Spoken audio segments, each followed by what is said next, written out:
Welcome to some of my friends read comics. We got Vince. Welcome to You Are Doom. We've got Chris. We must sacrifice an extra toad tonight. And I'm Kia. Hi, welcome to the show. We're reading some Doctor Doom comics here. We're actually reading some Iron Man comics. We're doing an Iron Man story called Doomquest. Vince, I was thinking about that quote actually when I started reading these, and I was like, have they ever connected those two at all? Like Doctor Doom would be upset that he used his name or something like that. Then I thought about it again with the Thunderbolts issue. So we're continuing Thunderbolts, issue number 6. We've been long reading that.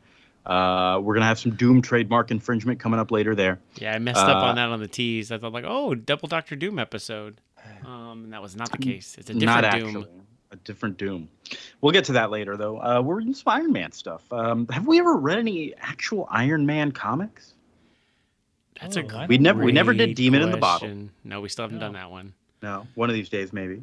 Yeah, we'll have to do that. We've done like Civil War and Fear Itself, but not explicitly Iron Man's books. I don't think so. Yeah, we've done Avengers stuff with him, but I don't think we've done just Iron Man solo. Yeah, and I've never. I think I'll realize why for the first half of this issue. Well, yeah, I never read much Iron Man. I know that I've read some of the original stuff from the 60s when it was what was it, Tales of Action or something like that. Tales to one of those things. Tales to Suspend Astonishment, I think. Yeah, that's it. You're amazing. And they were not good back then. I've never read anything from this era. It is a little bit better than that era. But yes, I can see there's a lot of business dealings here. Well, in the first issue, there's not a lot of business dealings in the second. Yeah, the first issue is a little. Let's just jump into it here. Is there anything else we need to say about this? So context-wise, we're in 1981. It's near the end of David Michelin and Bob Layton's first run on Iron Man. Mm-hmm. They did Demon in a Bottle. I'm not honestly sure when. That's when he deals with alcoholism. Yeah. Major character story. And then this is also early John Romita Jr. Very early, probably before he was on Spider-Man. I think we figured out then. But yeah, Michelin and Layton are big Iron Man writers. I think Michelin ended up creating Venom also later. So that's the kind of team we're dealing with here. But yeah, it is very much an 80s comic. And Layton is also an artist. He's the inker for this. And the whole book kind of looks like John Byrne drew it more than Romita Jr. It doesn't look like what you think of as John Romita Jr.'s style at all. Right. And then the reason we did this is because, and it's been a minute since we've had an episode, just because of summer breaks and get back to school. So, right. Is that we decided to do this because at the time, Robert Downey Jr., Iron Man, had just been announced that he was rejoining the MCU playing Doctor Doom. So we wanted to find an Iron Man and Doctor Doom story. And this is their first meeting of each other, apparently. Yeah, I feel like they had to have met somewhere with some little thing. Like in an Avengers story? It's possible. I don't know. Yeah, they act like they haven't met. Did Doom do much Avengers stuff at the time, or is he pretty much stuck in the Fantastic Four books? I feel like he's mostly a Fantastic Four villain, but I'm sure. I mean, because Avengers is this is 1981. Avengers is seen as much lower in terms of the editor writing importance. So I feel like it's not something where you would just see him popping up because he was above those books. So I just looked. Doctor Doom does show up in Avengers 155 and 156. Does he talk to Iron Man? I don't know. Yeah, because that would be what, 70, late 70s? Yeah, it's 77. That's the first Avengers book that Doom is listed as making an appearance in. That's crazy. But yeah, he's mostly in Fantastic Four, and then he's in his own book, Supervillain Team Up, in the 70s. Ooh. And then he deals with Iron Man, and this happens. This story that we're about to read. Let's jump into it. So Iron Man. Number 149. We start with there's a Stark boat shipment that's going out and it gets attacked by terrorists. Oh no. But don't worry, Tony Stark's bodyguard is there, Iron Man. That shit makes me laugh every time. It's like we're so used to no secret identity Iron Man, and I can't get over it. So He's Iron just Man got stops. this. He's got this badass Avenger hero that's on his payroll. Like that's Yeah. that. That's just how it is. I mean, Yep. I'm trying to picture a world where Tony Stark didn't have that, and he goes, "Yeah, I hired the best superhero, yeah, to be my bodyguard, 100%. I would do that." And it seems like it would be really easy because you just like have no one in the suit or have, Rhodey in the suit or whatever, and just like have like, public appearances or whatever. Like it's actually easier than, I don't know, Batman or someone to be like, oh, there's Bruce Wayne and Batman high-fiving. Like it would actually be very easy for Iron Man and Tony Stark to Right. be seen in public. Man, it's Not in this era though, because the suit wasn't really like an autonomous suit that could do things right now, right? Right. Yeah, it's not like a robot suit in the 70s days. But again, like Rhodey's already like been in the suit by this point. So Yeah, anyone can get the 60s suit. Batman had an inflatable Batman in the Batmobile that had like recordings. So That's pretty good. yeah. So I mean, but also like it's much smarter than like Batman. Like, wow, our company's funneling a lot of money to this superhero thing. Yeah, it's my bodyguard. Shut the fuck up. We're good. Yeah. Like, Yeah, I remember an episode of Malcolm and Eddie where he was dressed as like a costumed character, and he had that character in the side seat, like the thing, so he could use the carpool lane. lane. Yeah, good shit. I wonder if Iron Man ever Was did that. Eddie Griffin on that? I know it was Malcolm Jamal Warner. Who was Eddie? yes. I Okay. think Yes. it was Eddie I'm Griffin. gonna say yes. Undercover brother himself. Anyways, you didn't expect a Malcolm and Eddie reference, did you? He stops these terrorists, and then he tells the ship to turn around and head back to start headquarters. And they're like, Man. "But why? Well, I guess we'll do what you say." Are there a lot of like piracy, like boat attacks that happen that I'm not aware of? Because I feel like Captain America 2, The Winter Soldier started with one. Aquaman obviously fights a lot of them, I think, in both movies. It just felt like this, like, man, this just feels like right out of that. I'm like, I have no frame of reference for like, I'm on a boat and then terrorists come and attack my boat. Yeah. Captain I mean, Phillips is happening every day. It makes for a good set piece. I feel like I was watching some kind of heist movie recently where they went down under through the boat, right, with scuba gear, because that shit's fun. But probably in real life, I'm gonna say no. But this ain't real life, man. This is superheroes. This is superhero life.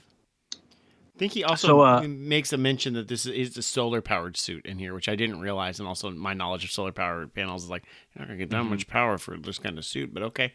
Which is going to come into play when Tony does something else later in the story, why he needs a solar powered suit. I don't know if it was in this scene or a later scene where he mentioned he's like goes down underwater for a little bit, and he's like, oh, I got some like water in my eye holes. And I'm like, you haven't figured that out yet? It's 81, man. How long have you been doing this? This is Cover up issue those eye 149, holes. bro. Yeah. You tell me this is the first time you're dealing with water? Come on. Does he get space in his eyes when he goes to space? That's not. Maybe. I feel like he would have to wear a spacesuit up until like a probably, little like a the little like mid-80s. glass helmet over the Iron Yeah. Man. Yeah, Maybe. that'd be cool.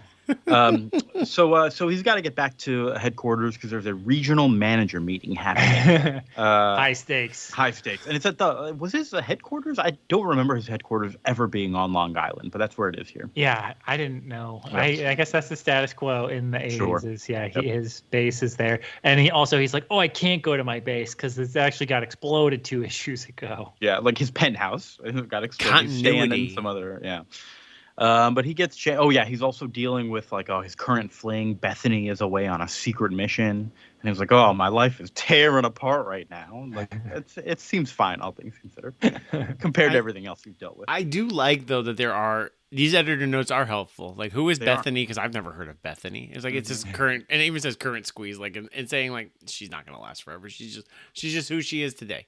That's his girlfriend today. And I go, okay, thank you, editor's note. That was really helpful for me. So he shows up at this meeting finally. They're talking about business, and he tells one of these guys like, "Hey, your profits are very impressive, but what is this? I see this big old sale to Latveria. That's against Stark International rules. Even though Doom is not in charge there anymore, you can't do that. You're fired." I like the theatricality of it because that was not the point of this meeting. Tony Stark just brings it in as an extra fact. It's like, by the way, I noticed this. Like, this could have been an email or like some extra meetings. Like he decided to do the theatricality, but I'm going to confront you at the regional managers meeting about this. Right. And you're fired. And you're like, he means business. But like, honestly, like, I mean, I work at a mutual funds company. We have like the OFAC list, which is like companies we're not supposed to trade mutual funds with. And I feel like Latveria would be on that list. Yeah. I feel like they're a pretty high risk. I agree. So this is a big no-no. Like if one of our execs suddenly decided to do a deal with Latveria, like that's a problem. Or specifically Dr. Doom, so he'd be like a registered alien, I guess. Yeah. Alien? Yeah, because he's not American. All right. So meanwhile, what is Dr. Doom up to? He's training magic with a wizard. Yep. The wizard? Is that this guy's name? No, his name is Cagliostro. Oh, okay. Thank you. Who is Cagliostro? I just looked this up. Who is that again? He, I guess, was a Doctor Strange villain. He's been like, it was a historical figure. There is a real guy who called himself that. But in the 70s Doctor Strange comics, it was a guy. He was in real life an Italian occultist who was died in 1795 in Italy. Okay. The real guy. But there's also a comic book version that fought Doctor Strange. Mm-hmm. Is that Lupin the Third movie? What is that? Castle of Cagliostro? Yes, that's his castle. That's his castle. Another good heist movie. We're talking about heists a lot today. We've got so he's training with his wizard. He gets all finished with him, and then his time travel machine shows up, and he time travels back home. He like calls for the assistant to activate the machine. The Cagliostro's like, whoa, why does he need my magic if he's got this kind of power?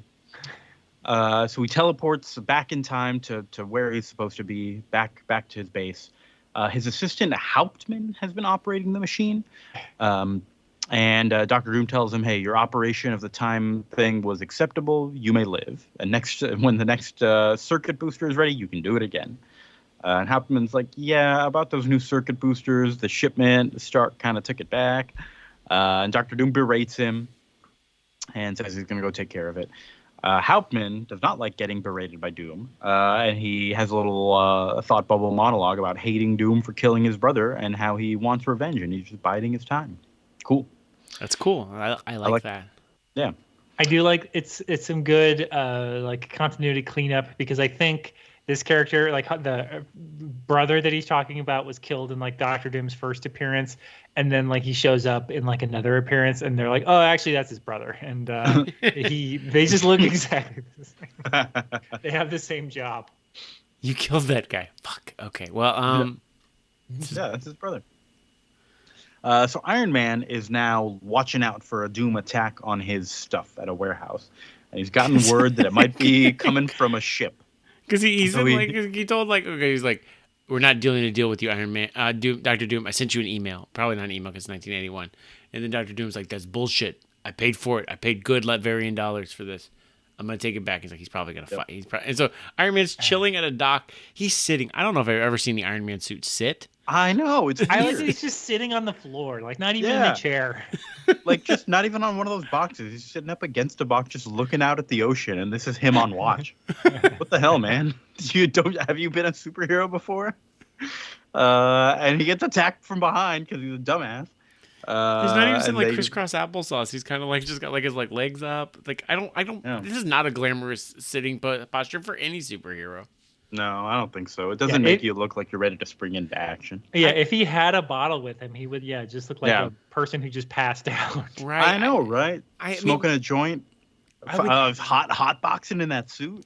I'm trying. You guys are going in a much different direction than me. I'm just thinking of like other superheroes like sitting down, laying down. I'm thinking like Storm would be like on her, like, you know, laying down on her back, like on the phone, like chatting to somebody, like what she does, like, you know, when she talks to Dazzler, or like Spider-Man in like the cover of Spider-Man Homecoming, like he's also like bored and like laying down. Yeah, Spider-Man always makes like web hammocks and stuff. Yeah, he always looks comfortable. Yeah, right. That's what I'm thinking that Iron Man could be doing, like to show that like he's been waiting like a long time. And so yeah, he just hunched over like he's got a bottle of booze. Maybe he does. Make yourself a tech rope sandwich or something like that. I feel like that's a thing. I don't know. T-pose, like you're in armor, just like glitch. Yeah, do something fun. Hang out. Robert Downey Jr. would like have walked out of the suit and then like would be sitting in this pose, and the suit would be like standing next to him, like open. Yes. Yeah, that would be the reveal. You would see like the Iron Man suit like standing guard, and then it would like pan over, and he would be like, he's just sitting there. Yeah, that's good. That's good. So they attack him. There's a little fight scene, and they get away with the shipment. So Tony Stark flies away. He gets tied up in little ropes. Yes, like a little electrical ropes. Yeah, he gets beaten up by this submarine. Yeah, but it's like a weird submarine that has like hammers and claws and shit on it. It's like a Dr. Octopus submarine. It's more like a crab almost, like a crab. It looks like the big blooper from Super Mario Sunshine that you have to like pull the tentacles out. If you remember that one. No, I don't. It's like I didn't play that game. It's the spider. It's this Mario octopus. Okay, well, that would hit for the 4 people listening that that know that Mario Sunshine's not a 21-year-old reference. Don't play Super Mario Sunshine. It's not the best 3D platformer you can play these days. Play the new ROM hack, Super Mario Eclipse.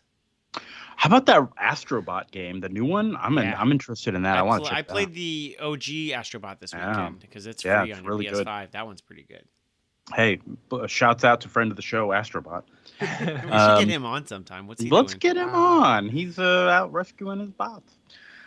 So Tony Stark decides he's going to fly to Latveria to deal with this personally, and he gets Rhodesy to fly him out there. And not as Iron Man, as Iron Man. He's going as Tony Stark. He's going to deal with this business-like. This seems risky, right? Yeah.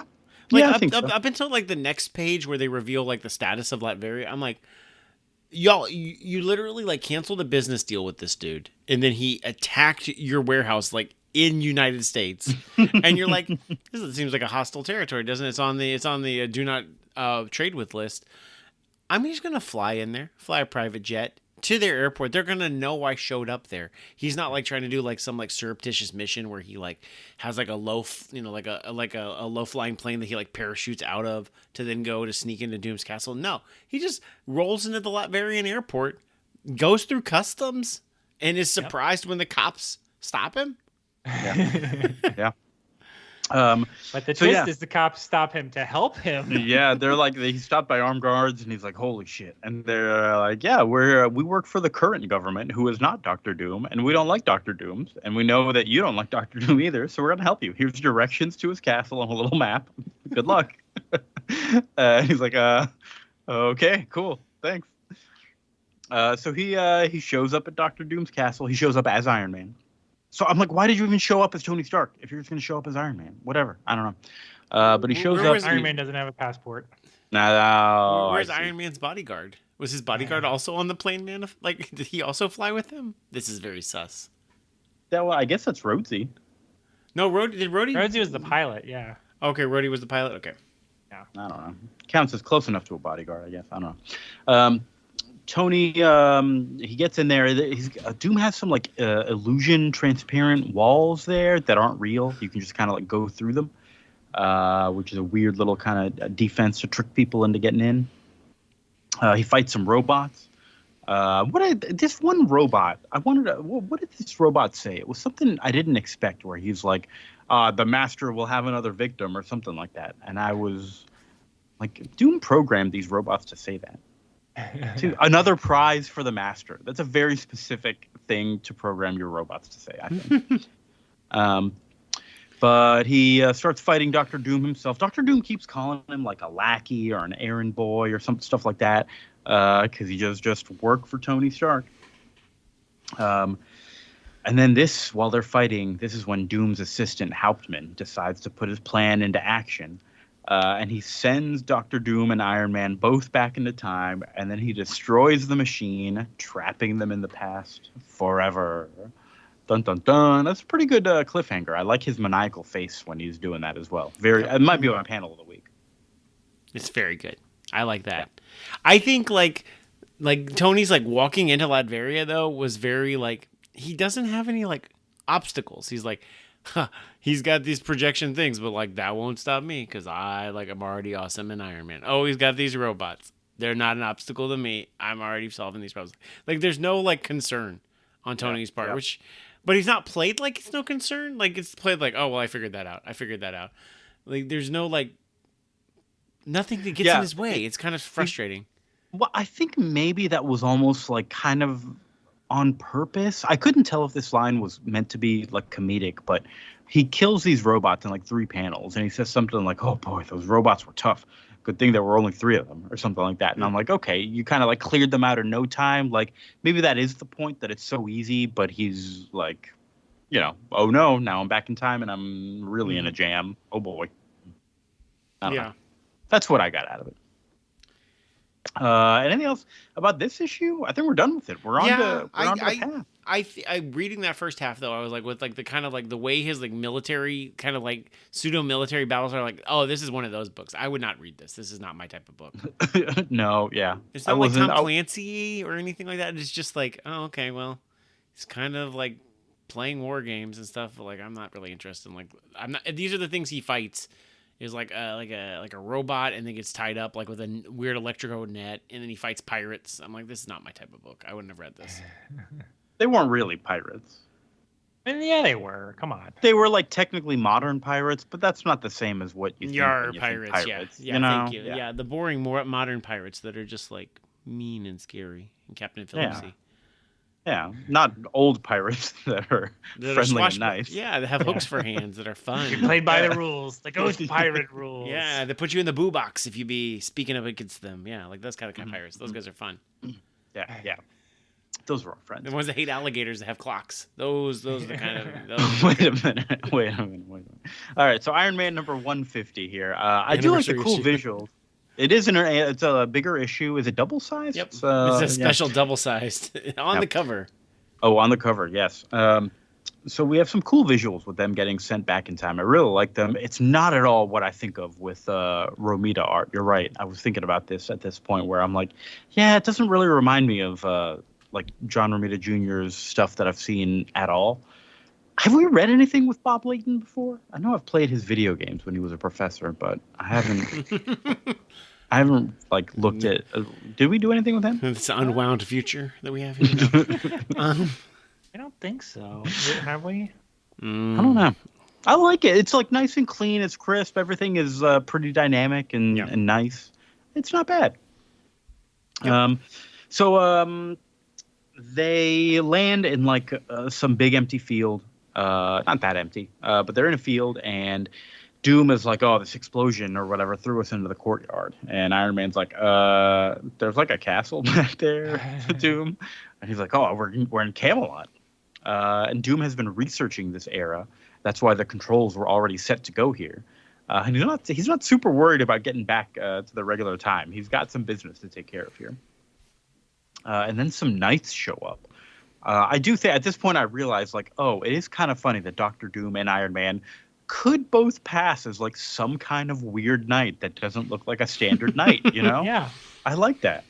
Like a knight variant. Yeah, they're both, armored guys. Yeah, armored guys. One of these knights lays a hand on Doom and he kind of fights back. But Iron Man settles the peace and kind of convinces Doom to a truce for now. Like, hey, these are, we got to figure out a way to get back. These are the only like locals we know. Might as well make friends with them, So they go back to the castle with these people and they meet King Arthur. Friend of the show, Camelot and King Arthur. Has he showed up? I don't know. Friend of the show. We've been in Camelot in the Middle Ages a lot. We've been in Arthurian times a lot. Honestly, lately. Friend of the Avengers. It's always the Avengers going back in time to fucking Camelot shit. Every time. Was this really big for like boomers and like the generation right before who were like making these comics that like they fucking loved King Arthur stuff? I think it was bigger. It's also public domain, so you can just everybody can use it. Yeah, that's got to be it. Because I'm just like, man, they go back to Arthurian, or maybe we just have read a lot recently between that Avengers book we did with George Perez and Kurt Busiek, and then something else recently too. Yeah, they do it a lot. They love it. But so they meet King Arthur, and Tony tells King Arthur, like, hey, I've been tracking Doom from another kingdom, from the ruler over there. And Doom's like, yeah, I'm also a king of my own region. And Tony is like, yeah, I know I have magic powers, and kind of uses like electromagneticism to lift up King Arthur for a little while in his throat. And he's like, oh my God. But King Arthur doesn't really know what to do about them. Like, it seems like they mean generally well and aren't going to hurt anyone. So he's like, just stay in the castle until we figure it out. Tony's in his room, and he's like, oh, boy, I got to get back to my own time. There's nothing for me here. But then they send him a pretty lady for some companionship, and he's like, ooh, okay then. Doom gets a lady too, but he's like perfect, and he brainwashes her. He brainwashes her to find the location of Morgana Le Fay that he's been looking for. Because did we say that he was like trying to find some shit for something? He hadn't really been like super like clear about it in the previous issue. All we know from last issue is that he was getting like magic practice or whatever from this other guy. Yeah. Mm-hmm. Cagliostro, by the way, is a Dracula villain in Tomb of Dracula. Oh, okay. There you go. That makes sense. Because again, he's an 18th century guy. Yeah, I do love this scene because you don't expect Doom to like have any use for this like random woman, but he's like, actually, I do have a use for you. Yeah. He immediately hypnotizes her and is like, give me directions to Morgan Le Fay's castle. and then he leaves without unhypnotizing her. So she's just sitting there babbling about Morgana Le Fay forever. He's a piece of shit. He immediately is like, well, that's all I needed. And it just blows a hole through the castle. And he gets out of there. They never unhypnotized this girl, did they? No. And they even say that she's just like wandering around rambling about Morgan Le Fay. I also love that he has a mini jetpack. He's like, this wasn't going to take me that far, but I got to get out of here right now. Yeah. Iron Man learns about all this in the morning, and King Arthur is telling him like, oh yeah, she's just blabbing about Morgana Le Fay, and Iron Man's like, yeah, I've heard that name. Tell me more about her. And we learn that she's like, the evil witch. And Iron Man's like, yeah, I'll help you fight her. Doom does not have enough fuel in his rocket pack to go all the way out to Morgana, so he's got to take a horse. I do love the image of Dr. Doom riding a horse. I think it's pretty good. He looks great. He comes up on the castle, and there's a bridge there, but he thinks something's up, and she's using some illusion stuff too. It's a fake bridge. He throws like a little rock thing right in there, and it goes right through and like disintegrates in the acid moat underneath. And he's like, yeah, this shit's cool. And so he flies up with his rocket pack and meets her, and she's like, yeah, I've been waiting for you. I've been keeping an eye on you. Know you're around here. Know a lot about you. And Doom tells her the rest of the story, that his mom has been cursed to damnation, and he's fighting demons once a year to try and save her. Wants her help. She wants him to lead her armies of the dead against King Arthur. And he's like, okay, cool, let's do it. So we get army versus army here. And, cool little army battle. It is funny because we just recently read that George Perez book. It's like, this is the exact same outfit she's in, like same dress and everything. Like, they're like, this is what Morgan Le Fay looks like forever now. So this was my question as well. I always remember her as Morgan Le Fay, but in this book, she's Morgana Le Fay. What's going on? I don't know. I think it's the same. I don't know. Well, there's also like, she's also like a DC villain, and she's also like a DuckTales villain. So again, it's just public domain. Morgan Le Fay is, King Arthur's half sister. You can always use her. Yeah. I don't remember her in Sword in the Stone. They cut her out of that Disney movie. Yeah. She didn't need to be there. Army versus army. Iron Man very quickly realizes that Doom is not actually like controlling this army, that someone else is controlling it. He's just leading them.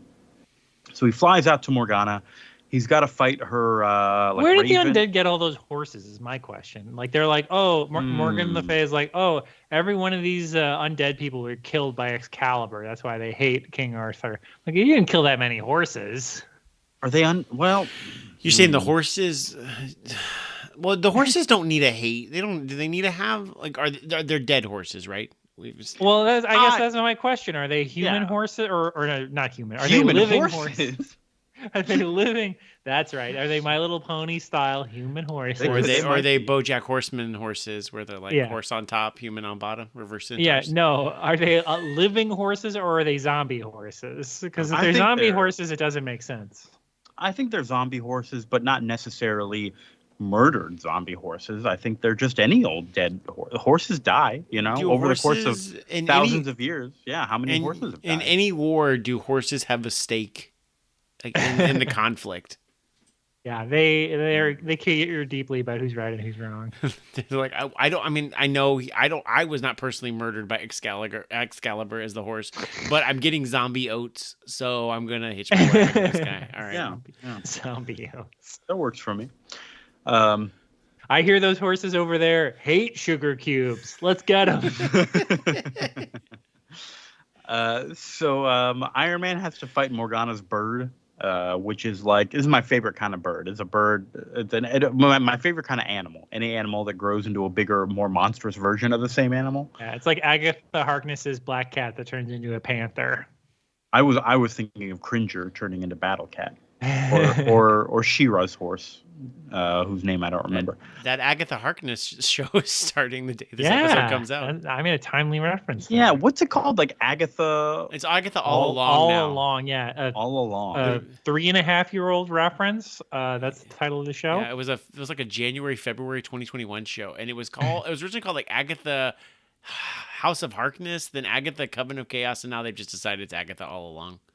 Yeah, because that was a line in a joke song. Yep. From 3.5 years ago. Yeah, it's really picking up these threads timely. But I love Catherine Hahn. Shashir Zamed is on it. It's good. I don't know if it's gonna be any good, but I do like Catherine Hahn a lot. We'll see. Agatha Harkness got a TV show. Isn't that weird? What a world!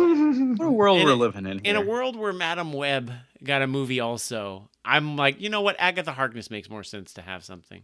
Yeah, Agatha Harkness has never been the lead in books, but she's at least been in comics, unlike Madam Web, who isn't in comics. She's in a TV show. Oh my! Are we gonna get like a Golden Girls style Avengers team with Agatha Harkness and Madam Web and who else? I mean, unfortunately, Madam Web is young and hot, so we can't. Oh wait, she is. I didn't see the movie. Yeah, she's the girl from 50 Shades of Grey. Yeah. Wasn't that movie like 20 years ago? 10, but yeah. Okay. What? Madam Web was last year. No, I mean not 50 that Shades one. of Grey. 50 Shades. Yeah, that was 10 years ago. Okay. But yeah, Dakota Johnson is like 33 or 35 or something like that. She's not old. Aubrey Plaza's in the Agatha Harkness show also. It'll be fun. I saw that. What? Yeah, now I have to see it. She's been in 2 Marvel shows. I don't think she's playing her Legion villain. Why not? Keep the continuity. Spoiler alert yeah, you can play multiple roles, and I mean Iron Man is playing Dr. Doom, as we've already established. Yeah. Put makeup. Oh, what if Aubrey Plaza was Dr. Doom? Okay. So, sure. I'd watch it. All right. So what's going on? Where are we in this book? Iron Man's fighting this bird. It's cool. Yeah, he first fights like black shadows or whatever, and then he's like, "Oh, what can I use? I'll use light powers against them." And he does say like, I hate magic, which I think is a thing that Iron Man says a lot, right? Yep. Yeah. He said it in the other Avengers book we read.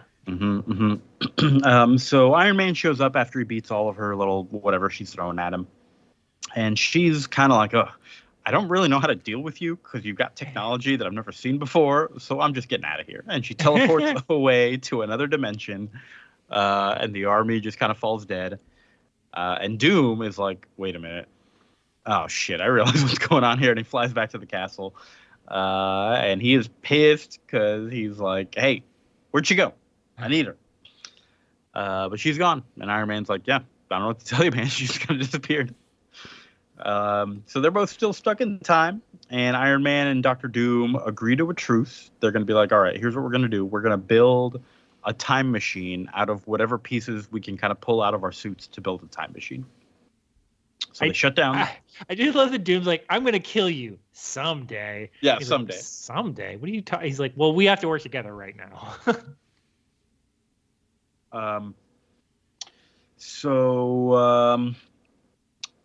They build the time machine. They stay up all night. They pull pieces out of each other. They like gain a sort of mutual respect for each other is what the narration says. There's no dialogue. Says happens. Yeah. I do love that it's like they're cramming for like a group project that they're like, we really got to put this together. Yeah, that's exactly what it feels like. And they managed to do it. You know, they procrastinated all fucking semester, but they built a time machine overnight. You know, good for them. And they kind of agree to a 24-hour truce for afterwards. They can get home because their suits are like fucking, torn apart and can't fly them home anymore. I like that Doom still doesn't figure it out. He's like, if Tony Stark's dumbass bodyguard is this smart, Tony Stark must be even smarter. Yeah. I would like it if he had like a reverse thought, like Elon Musk, like, man, he just hires smart people and then takes all the credit. I bet that's what Tony's... Yeah, that would actually be funnier. Yeah. Oh, He's just yeah. like, yeah, the real Tony Stark's probably a moron who just has hired people like Iron Man. Yep. But that's it. They land in the desert and they go their separate ways, and it's the end.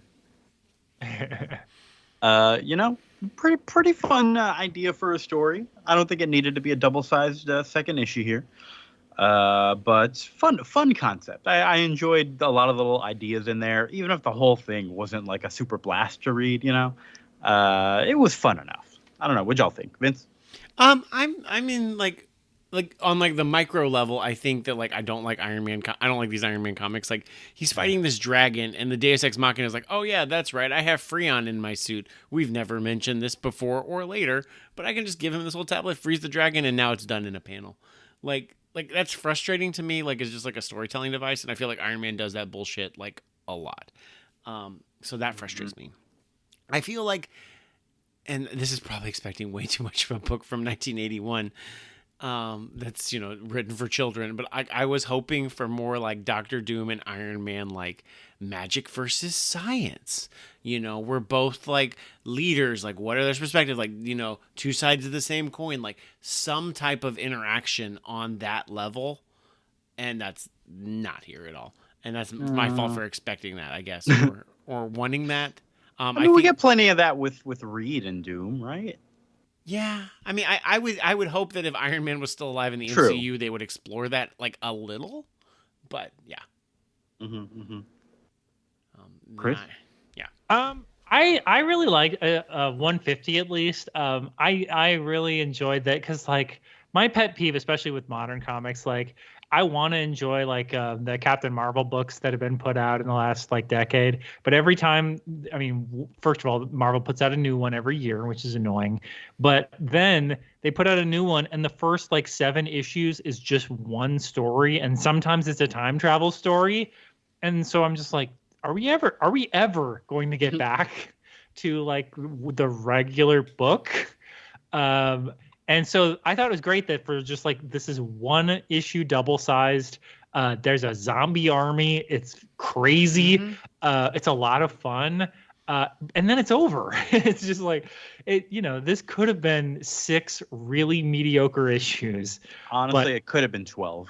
Yeah, but as one fun, we could have had just so much. Like, how about one issue from the point of view of the hypnotized girl? That'll eat up a lot of time. Yeah. Yeah, we don't really get much into like Arthur's drama, because why should we? We don't care. He's not a supporting character. He's just, who King Arthur is. Don't worry about it. I'm worried about that unhypnoptized girl for real. She should get a solo. I wonder if she figures it all, because apparently there was a what if Tony got left in the past. Like Dr. Doom fucks off and leaves Tony, and it's like what if number 33 or something like that. Oh, that's awesome! And then he just has to like settle down. Yeah, he becomes like Arthur's heir of the Round Table. He becomes like Arthur's heir or something after Arthur dies. It sounds insane. That sounds great. Yeah, we could have an issue because I guess Merlin is like technically dead or something, or disappeared. We can get one from his point of view where he narrates it. We could. It could be like a Netflix show where we just kill time for 7 episodes and nothing happens. But no, I like that it moves really fast. We get like a zombie army on like page 25, and then the zombie army is like dead by like page 35. Yep. Like it moves so fast. I enjoyed that. Like, again, does that make me want to read more Iron Man? Not really, because I know it's not going to be like this. It's going to be like, there's a corporate espionage going on at Stark International. It's the spy master, and he wants to steal Stark's whatever. Like, I don't give a shit about any of that. Yep. But this was cool. I like I like that Dr. Doom is like such a good villain that like Iron Man's like, well, I can't actually just beat him. Like, all I can do is kind of fight him to a draw. So I appreciate that they give Dr. Doom that much respect, and I love his little jetpack. Yeah, his little jetpack and his little horse. Yeah, I like that he found like the most noble like black giant horse. Like Doctor Doom was like looking through the stables and there's like a white horse and he's like no, and then there's like a yellow horse and he's like no, and then there's just an evil looking black horse. He's like, yeah, this is the one. Well, there we go. That's Iron Man 149 to 150. That's Doomquest for you. Yeah. Anything else to say about it before we go on to the Thunderbolts? There is also a couple sequels. They came back exactly 100 issues later, Michelin and Layton, for 249, 250, and it was called Recurring Nightmare with a K. But they go to the future. Good. To do bullshit. And it's apparently not as well received, but it's in most of the collected editions if you were to buy this. I do like that idea of like this was a double-sized anniversary. Like bring Doctor Doom back for a double-sized anniversary. Yeah. Cool. Well, let's jump over to the Thunderbolts now. We are on issue number 6 here. If you are just joining us, this is the Masters of Evil. They're bad guys, and they're pretending to be good guys. Okay. I like this cover, too. Well, love strikes the Thunderbolts, but can Citizen V allow it to survive? I don't think Dallas Reardon and Atlas ever even actually touch in this issue, do they? No. So we start with Avengers Mansion. S.H.I.E.L.D. is in there, because there's no Avengers. And the current leader of S.H.I.E.L.D. is G.W. Bridge, George W. Bridge. And he's talking to Agent Sayer, who he is assigned to the Baron Zemo case. And he's like, what's going on with Baron Zemo? You got any news? And they talk about, just kind of recapping, okay, he broke out of jail 3 months ago. Seems like he's up to something, but he's disappeared from sight. Maybe he's putting a new group together. There have been some breakouts, but there's already another new Masters of Evil. And he doesn't seem to be involved with them. And they're connected to Hydra. And I've heard maybe Zemo's been asking about Hydra. And we don't really know anything, but just kind of letting us know where things are at and showing us that S.H.I.E.L.D. is still looking for him. Techno, meanwhile, is running tests on Atlas. His powers have been acting a little bit differently. And Techno has learned that his growth powers that used to be fueled by PIM particles are not even like in his system anymore. He's completely flushed of the PIM particles. It might have been when he was trapped in that weird dimensional cosmos with a K place. And he's like, now your growth is caused by the ionic transformations, but that ionic energy has retreated. I can't even see it there. And Atlas is like, oh, maybe I can have kids someday. And they kind of joke like, oh, going that well with you and Dallas, huh?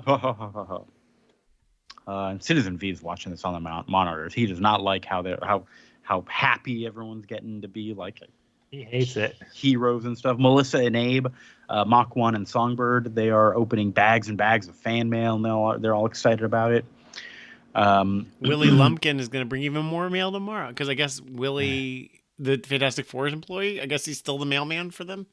I guess he delivered mail to that building, so he still does. Yeah. Huh. Interesting. Stan Lee in was it the first Fantastic Four movie? Oh yeah, he did play a male guy. Mm-hmm. So Citizen V is like, oh my god, everyone's getting soft. At least Meteorite hasn't softened, and pulls up her on the screen, and she's helping Jolt put up posters and curtains. Hallie feels so at home. And Carla is like really starting to put out mom vibes for Hallie. She's like, if I had a daughter, I'd want her to be just like you. And Citizen V is again watching this, and he's just like, I do not trust this. And he calls her to the office immediately over the intercoms, and kind of flat out says he doesn't trust her. And is like, but you are doing well in your role. And she's like, yeah, you hired me to like make sure we all look convincing in the public eye, and that's what I'm doing. She's like, okay. Well, if you want to get rid of he said, okay. He says, yeah, I know how you can prove your loyalty. We're going to plan a fatal accident for Hallie. Kill Jolt. And she's like, well, now hold on. That's going to make our team look incompetent if we do that, because we like let a little girl get killed. And he's like, I don't care. Figure it out. And then Dallas Reardon comes in on a video call, the liaison to the mayor. I mean, the X-Men do it all the time, Citizen V. So yeah, but people hate the X-Men. Yeah, that's true. They don't like them. So Dallas Reardon. That's not why, though, Vince. They're not like, they put teens in trouble. I hate these people. That's like on the depth chart of reasons to hate the X-Men. That's like 6 or 7. Like, by the way, but like I'm trying to think of like what, like I was trying to think of like if Jolt got killed, obviously the Thunderbolts would try to spin it into like, this is why we fight. We can't let her death be in vain or something like that, right? Sure. Yeah. Like that's how like Zemo would think they would try to like frame it. But I think what I can't remember her name. Moonstone, is it Moonstone? Meteorite. Yeah. Moonstone is her old villain name. Yeah, Moonstone is the villain name. She's like, this is gonna look badly on us. They're gonna be like, who these fucking dipshits? Let this kid get killed. Like, we should not really trust them. Like, why do we put our faith in them? Other people look up to them and they're just gonna get them killed too. Like, that's not what we want. Like, I like how she's like playing out like an extra level. I like that. So Dallas Reardon's on this video call telling them all about how this Dutch freighter sank, and it's going to cost millions to salvage, blah, blah, blah. And it was torn open from below by like distorted human shapes. And they've gotten a threat that it'll happen again at Madison Square Garden and LaGuardia. I like how the Thunderbolts first are like, how does that affect us? Like, yeah. We are in the New York jurisdiction, and you're like the mayor's aide. Like, why are we talking? Why are we having this conversation right now? We don't work for S.H.I.E.L.D. Like, and I think that's a valid question, both from like a villain's point of like, what? I don't give a shit, and also a like Dutch freighter. Like, what? Why? So Citizen V is like, all right, we'll go out there. He splits them up, though. He says, unfortunately, a Polish submarine sank last night. Oh, what happened? They forgot to close the screen door. Oh my god.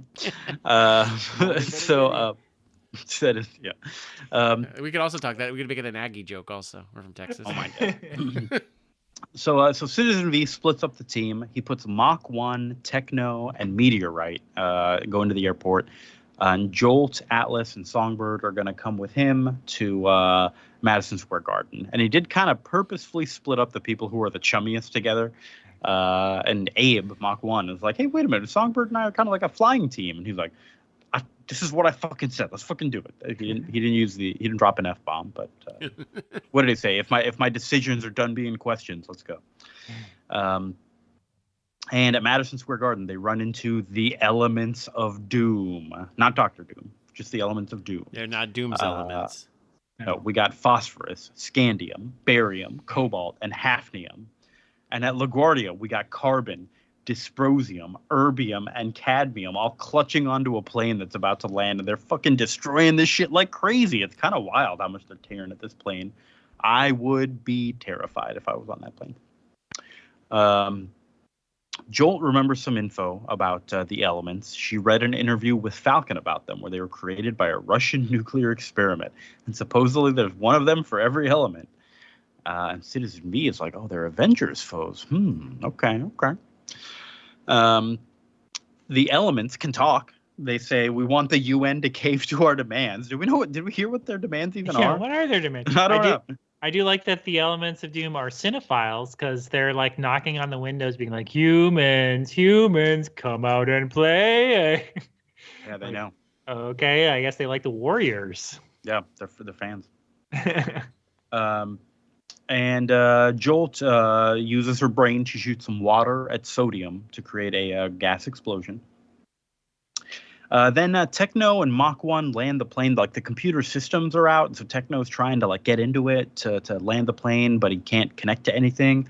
And so Techno connects to Mach 1 as well to his systems, and Mach 1 lands the plane through Techno. Okay, it's pretty cool. I thought that's cool that he's able to basically, they're like, can you pilot this from here like this? And he's like, I don't know, I guess we'll see. Yeah, let's try.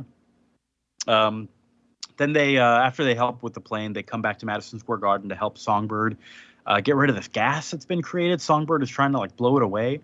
So Techno like shows her some schematics for like a turbine that she can make out of her sound powers. And she kind of tries, and she has to try a couple times, but she gets it right, and it blows all this terrible gas out of there. I thought that was a nice little touch that maybe blew over a little too quickly and should have been like kind of rested on a little bit. Where I'm like, okay, that's kind of a neat way to use your effectively your Green Lantern ring, you know? Well, and I thought that was like a good like contrast to like how like Iron Man just like pulled like something out of his hat, you know, like Hmm. wait, this is something that would work that we can like pull together. Like that's very cool.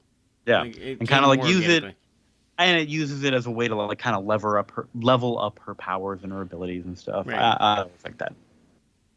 So they take care of the elements. The elements all retreat out of there. Then afterwards, they have a little bit of a debriefing with Dallas. And Citizen V demands the Avengers files that he's been asking for. He's like, I'm not going to put my team in danger again. Well, because Jolt earlier was like, "This is that." She was the one, like Kamala Khan. She's the exposition dump around. Like, this is what these heroes do. I read about them. They're Avengers villains, and this is their deal. And so, like, whereas Baron Zemo, Citizen V was much more chill last issue. Whereas, like, like I understand, but really we need to work on getting these files. Like, I'd really appreciate it. I understand you can't get it necessarily. And Dallas like, yeah, 100%. I'll try to. Oh, I'm gonna work on it. Like, I really am. But like, it's obviously difficult, right? And now he's and he was like, I'm gonna get it eventually. And now he's like fully snapped. He's like fucking like. And his tactic is he's now playing hardball. Like, my team could have gotten killed because I didn't know that these were Avengers villains. And if I'd known that, we would have been a lot better off. And like, we need to get this bullshit together. Y'all need to get your shit together right fucking now. Which I like. Yeah, calls them incompetent. But like a villain, but like a Nazi villain would call Yes, them yeah, incompetent. Yeah, and he says that he's being rewarded with suspicion. It's like, no, not really. No. I do like that Dallas was like, it's kind of a question of ownership with the files. Like, who's going to give them to you? Who needs to agree to give them to you? Plus, we're not even sure if the files are complete because, like, people have been going to the mansion. And he's like, they might be outdated. Some of these entries haven't been updated since 1976. Oh. And Citizen V is like, then that's it. We're refusing to help until we get the files. And he hangs up. And he's like, no one else is going. Nobody else. And they're like, oh, shit. And that's the cliffhanger. And next issue is called Turning Point. And I'm like, ooh, it's fucking getting on. Now we've got like team dynamics that we're fighting amongst ourselves. I'm on board. Like, this was a very good final 2 pages. Yeah, Citizen V is really, he's really snapping. And we got the next cover says, enter the elements of Doom, all 109 of them. We're going to get all the elements. Pull out your periodic table. It took me a while to remember that name. My God. The periodic table. When's the last time any of y'all studied a periodic table? I didn't know. When you said hafnium, I'm like, that's not real. I don't think it's real. I still don't think it's real. Half of those elements that were listed there, I'm like, I've never heard of that element in my life. I know about cesium and gold. I basically just focused on that column that had like gold and silver and copper on it. Cool. Yeah, I like the ones, like gold and iron, where the Greek word is different. So they're like Fe is iron, and you're like, what the hell? Yeah, how do we get there? And then I like the unstable ones in the sodium column because they just get more and more explosive as you go down. Those are cool. And then all the ones that are just like that aren't real, that they just made up, as far as I'm concerned, like Einsteinium, like the ones that they like put in an atom smasher together to make. I think. I did like that. I can't remember his name. He's the smart techie bro one. That's like, look, most of these are radioactive. They're gonna be really easy to find. That'll be cool. But that's it for the Thunderbolts. That's the halfway point, kind of. The hafnium point. The hafnium point made up. Apparently, it's used in computer chips. It powers the world. Yeah, hafnium's very important. We need it. But so next time, we're, of course, moving on to Thunderbolts number 7, continuing the long read. And for our main read next time, we're going back to some Swamp Thing. Been a while. Always been a while since we read some Swamp Thing. The Alan Moore run. We are on to Volume 5, which was issues 51 through 56 of Swamp Thing. Last time we had that big crossover with Constantine. I have no idea what's coming up next. I don't know either. It was the bird face thing that still lives in my dreams. I saw something else recently that had that same thing. Where it was like the woman who wanted to fly like a bird, and they like ripped her head off and then like pulled her nose and turned her into a bird. That still lives in my nightmares. That happened, and it happened in another story? I saw one of those things again. I was reading a Harrow County story, and that thing was in there. Yeah. Yeah. Harrow County's good too. Okay. Well, readers, we talked about if you wanna know how to scare Vince, send us some fan mail. If it's a head that's been pulled into the shape of a bird, I think he would really love it. Yep. Monkey's paw wishes mixed with creepy head birds. Yep. Yep. That's the way to get me. Send them over. Send them over. Just, as many as you got. We'll take them all. Vince loves them. What else do we have to talk? What's there to plug? Chris, how was the Your Stupid Minds podcast? Been going. We've been on a break for a little while. Have y'all been on the break? We have. We will soon. We have a new episode coming. I'm very excited. I don't know. I don't think it will be out by the time this episode comes out, but it will be out shortly. And I can't talk too much about it because I don't know for sure what we're going to do. But I think we're going to do something that is a 80s movie that was lost and unfinished and until the 2020s when it was finished and released. And it is a right there with like Miami Connection or other like lost media insanity that we're excited to talk about. Wait, what's it called? This is called New York Ninja. And again, I'm not 100% sure we're going to cover it, but I'm pretty sure we are. It's a great name for any movie, I think. New York Ninja. Yes. How could it be bad? Yes. Again, it was mostly filmed in like 1985, I think, or 84, and then released in the 2020s. Mm-hmm. Great. You mess with one of us New York Ninjas, you messing with all of us New York Ninjas. Vince, what's going on with you? Nothing really. I've recorded a couple episodes of Games My Mom Found, but they haven't come out, and I'm not sure about their schedule. So stay tuned for that. But I've been on quite a few episodes of Games My Mom Found in the recent past. You can also check out my TikTok, Cool Uncle Vince. I haven't made anything recently, I don't think. But yeah, go check that out.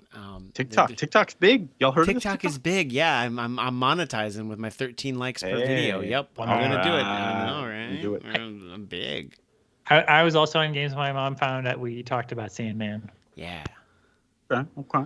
I think he's starting his own Nightfall read. I think they're gonna do it all in one episode though, all like 19 issues. That's insane. That's too many. It's too many. And And it took a year to do that. yeah, that's the way to do it. Take your time. What have I got to plug? Beginning of the school year, I'm busy, but the Astrobot game, friend of the show, he's cool. I'm playing Yakuza 3. It is which is of course the fourth Yakuza game I've played, playing them all in order, and it's simultaneously the oldest Yakuza game I've played. Yeah, because I'm waiting. I'm just holding out hope that Yakuza Kiwami 3 comes out, the remake of it before. I don't think it needs to. I'm playing it now, and it's fine. You're running an orphanage on an island. It's great. All right, cool. I finished Yakuza 8 a couple weeks ago, so you're going all out. And then I immediately started Judgment, so that's where I'm on. I'm on Judgment now. I got to play all those. Yeah. Little by little. I'll do one a year, and I will not catch up. They put out like 3 a year. They did put out 3 in less than 12 months. Yes, that's true. Anything else to talk about? Are we done? I think we are. I think we're done. Vince, I love you. Love you too, buddy. Chris, I love you. Hey, want to hear a joke about potassium? Sure. Okay. Oh my god. That's in the sodium column. They get more and more explosive. Oh my god. Listener, we love you too if you're putting up with all this bullshit. Fuck.